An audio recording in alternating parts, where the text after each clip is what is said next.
तो हर साल एक ऐसा दिन आता है जब भारत सरकार अपना पूरा हिसाब किताब लेकर आती है। ये दिन तय करता है कि आने वाले साल में देश की आर्थिक गाड़ी किस पटरी पर दौड़ेगी। जी हां, हम बात कर रहे हैं केंद्रीय बजट की। और आज हम 2026 के बजट को बिल्कुल आसान भाषा में समझने वाले हैं। देखेंगे कि इसमें क्या खास है और इसका हमारी जिंदगी पर क्या असर पड़ सकता है। तो चलिए सीन सेट करते हैं। तारीख है 1 फरवरी 2026 और जगह है नई दिल्ली का संसद भवन। माहौल में एक अलग सी गंभीरता है क्योंकि यहीं से अगले एक साल के लिए भारत का पूरा इकोनॉमिक रोड मैप मतलब आर्थिक खाका सामने आने वाला है। और फिर वित्त मंत्री निर्मला सीतारमण अपना भाषण शुरू करती हैं। वो बताती हैं कि पिछले दशक में भारत की अर्थव्यवस्था कैसी रही है। मतलब स्थिरता, वित्तीय अनुशासन और लगातार ग्रोथ के साथ आगे बढ़ी है। वैसे ये पल अपने आप में काफी ऐतिहासिक भी है। पता है क्यों? क्योंकि ये निर्मला सीतारमण का लगातार 9वां बजट है और इसके साथ ही उन्होंने एक नया रिकॉर्ड बना दिया है। अच्छा, तो इतना बड़ा बजट है, इसे समझेंगे कैसे? चलिए, हमने इसे 6 आसान हिस्सों में बांट दिया है। पहले देखेंगे बड़ी पिक्चर, फिर बात करेंगे 3 कर्तव्यों की जो इस बजट का आधार हैं, फिर देखेंगे टैक्स में क्या नया है और आखिर में भविष्य के लिए क्या सोचा गया है। तो चलिए शुरू करते हैं पहले पॉइंट से, बजट की बड़ी तस्वीर। मतलब सरकार का विजन क्या है, वो विकसित भारत को लेकर क्या सोच रही है। अब देखिए, इस पूरे बजट की इमारत ना 3 मजबूत पिलर्स पर खड़ी है। सरकार इन्हें कह रही है 3 कर्तव्य। आप इसे एक ऐसा रोड मैप समझ सकते हैं जो सपनों को हकीकत में बदलने के लिए बनाया गया है। चलिए एक एक करके इन कर्तव्यों को समझते हैं। तो पहला कर्तव्य है देश के इकोनॉमिक ग्रोथ इंजन को और रफ्तार देना। मतलब प्रोडक्शन बढ़ाना, नई नई नौकरियां लाना और इकोनॉमी को फास्ट ट्रैक पर डालना। तो सवाल है, ये होगा कैसे? इसके लिए सरकार का पूरा फोकस है मैन्युफैक्चरिंग पर। मतलब मेक इन इंडिया को और बड़ा बनाना। जैसे बायोफार्मा शक्ति योजना, इस पर 10,000 करोड़ रुपए लगाए जा रहे हैं ताकि भारत दवाइयां बनाने का ग्लोबल हब बन जाए। और सिर्फ दवाइयां ही नहीं, इंडिया सेमीकंडक्टर मिशन 2.0 का लक्ष्य है कि जो चिप्स हमारे फोन और लैपटॉप में लगते हैं वो भी भारत में ही बने। अब जाहिर है, इतनी बड़ी मैन्युफैक्चरिंग के लिए मजबूत इंफ्रास्ट्रक्चर तो चाहिए ही, और इसके लिए सरकार जबरदस्त पैसा लगा रही है।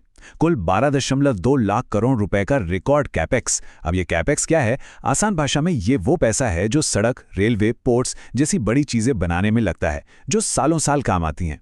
इसी पैसे से देश में नए फ्रेट कॉरिडोर्स मतलब मालगाड़ियों के लिए खास रास्ते और 7 नए हाई स्पीड रेल कॉरिडोर बनाने की योजना है। चलिए अब बात करते हैं दूसरे कर्तव्य की, और ये जुड़ा है भारत की सबसे बड़ी दौलत से, यानी हम लोगों से।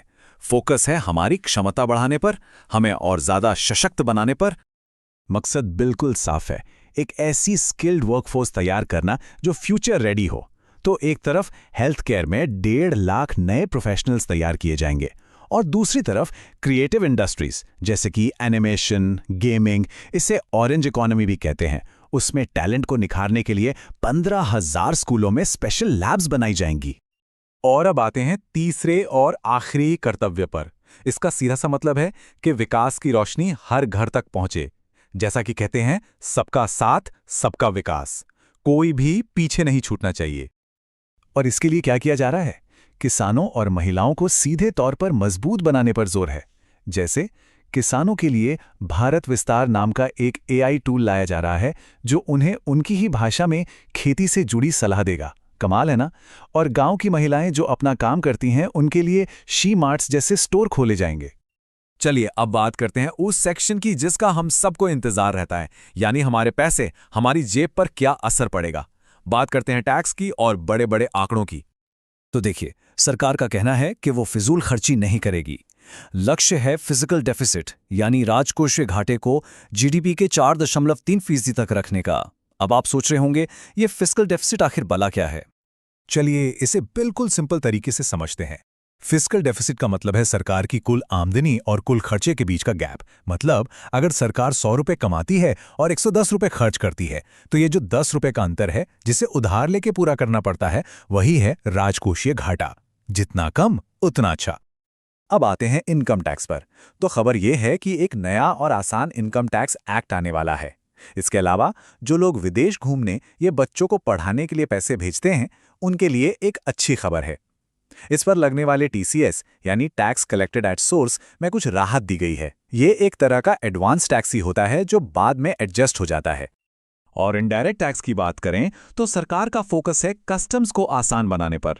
इससे क्या होगा, जो सामान बाहर से आता है या यहां से बाहर जाता है वो पोर्ट्स पर अटकेगा नहीं। इससे व्यापार करना और आसान हो जाएगा।